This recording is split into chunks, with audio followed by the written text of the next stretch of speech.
I'm recording. Let's start by having you introduce yourselves. Oh, AJ?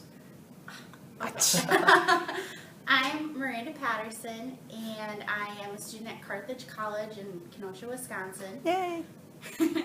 I am a double major in history and special ed, and was part of this project. Okay. And I'm AJ Davis. I also go to Carthage here. Same class as Miranda. And I'm a secondary education minor with English major. All right. So Kelsey and Steve, why don't you introduce yourselves? I am Stephen Shear. I am from Schaumburg, Illinois. I'm a math major with a secondary ed minor. I'm obviously from Carthage, and I'm currently student teaching at Harborside Academy in Kenosha, Wisconsin. My name is Kelsey McCluskey. I'm from Belvedere, Illinois. I'm a history major, secondary ed minor with an English minor. I'm from Carthage as well, and I'm also student teaching at Harborside Academy, 6th grade.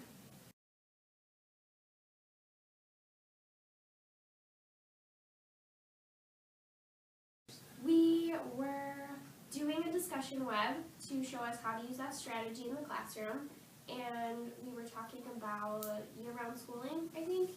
And instead of coming up with a conclusion where we had to compromise, we kept changing all the variables around and thinking, if it was like this, it would be better, or if it was like that, we could make it work. And so we were trying to decide how we could include all of our ideas together.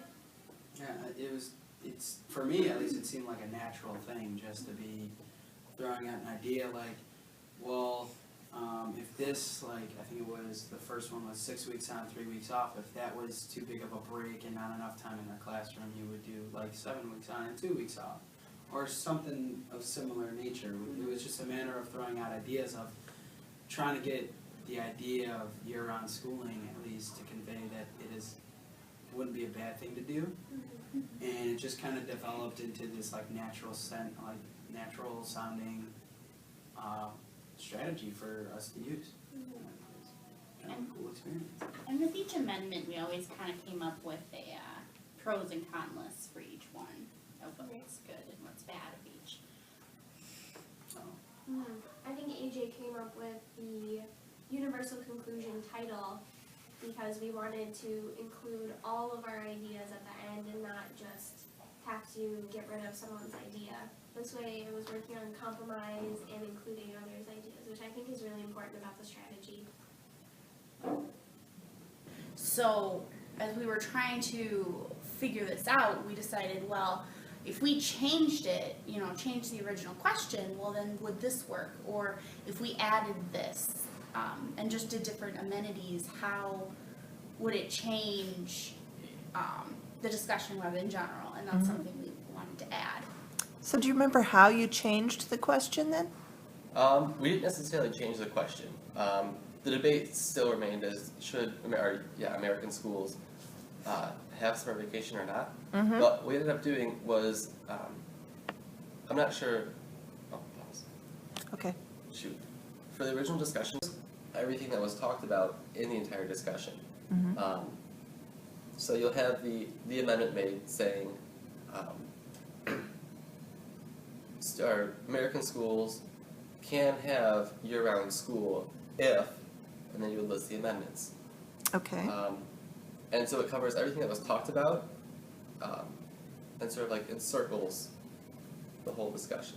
So Okay. it's sort of like a summary of everything. Yeah. Great. All right.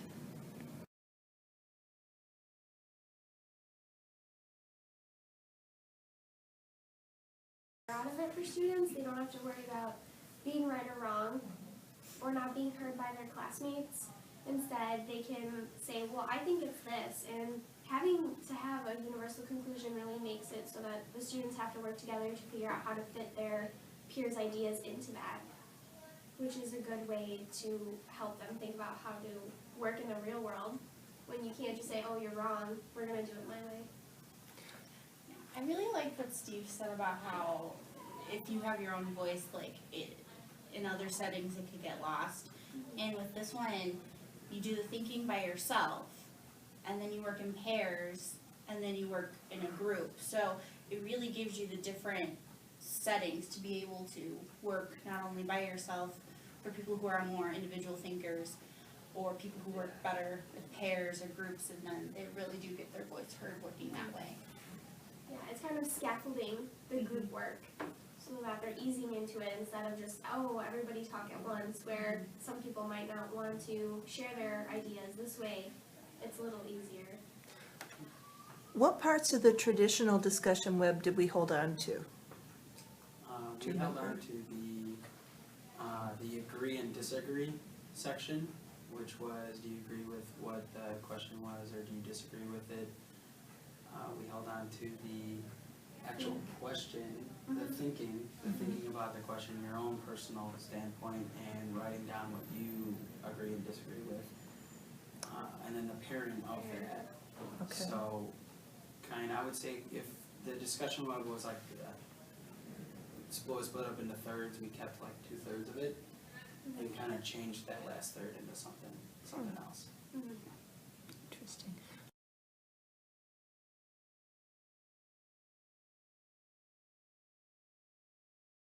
Just talk to professors and do these kind of things.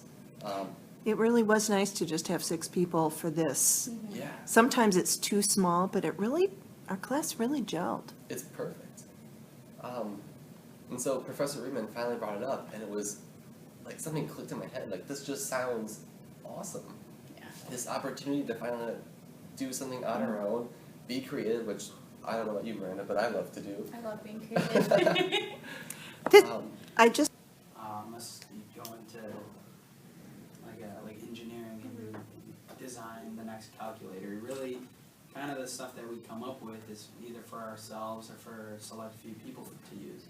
So I think this was just a nice experience, and exciting to see if it hits all across the nation, around the world. So I think that would just be really cool. And try and make my idea better. Yeah. So, And I feel like you just learned so much more, because you learned from everybody else's ideas, and it just kind of let more creative juices flow, I guess, and you could just be open to all the different ideas. And then you can take away from the class and say, oh, I can use this in my classroom when I teach, or things like that.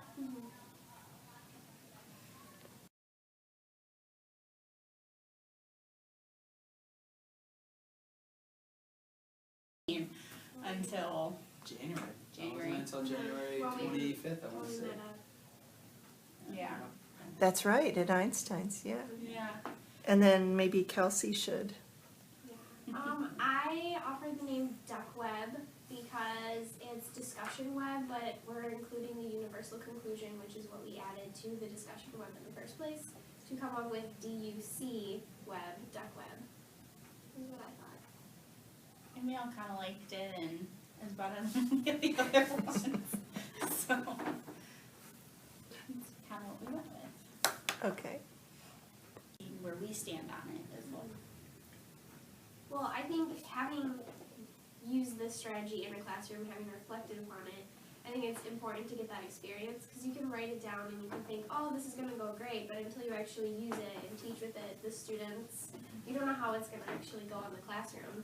So reflecting on it is important to know how you're going to teach it the next time, or what you can change to improve it for the students. I think it's also important to reflect on it, so you find the right question to ask, because you can always ask a question that doesn't always have a way that you need to have a compromise. So there's that type of question where it's that not only are we learning to use it the right way, that we're also learning to teach it the right way. It's like any normal lesson. You reflect on every lesson to see, did this way work? No, so then let's find a different use for it, or find a different way to do it. Right. So I just think it's important to find the right questions to ask for the strategy to kind of bring out this, because it should be a natural kind of thing for the students to be able to compromise with. Yeah, and then not only that, because then you reflect on it and you see the differences in your students, and like, you can realize the strengths of some students that you didn't know you had, or the weaknesses in some, so it also kind of helps you realize where your students stand in regards to your class and what you're teaching them, and what you need to work on and what you don't need to work on with some, and just kind of figuring out your students as well. Engaging their comprehension of the content you're teaching too. Because if you've been studying a certain topic and you ask this question that requires them to know two sides and they don't, then you know that you need to go back and maybe review something. So this could also be a good way of assessing their knowledge. And so it wasn't their typical what they would study in school, and it wasn't formatted the same way. It wasn't, here are your notes, here's the activity we're gonna do with it, and here's this. This was completely kind of different than what they were used to. So I think that's what made the students that really don't pop usually in the classroom, that's what kind of made them stand out. Strategy here at the conference, and we are apologizing that we can't be here in person. Financial commitment that us college students Yes. don't exactly have the money to spare for something like this. So again, thank you for allowing us to present our discussion web, and we hope that if you have any questions, feel free to email us, and we'll be more than willing to help you understand more.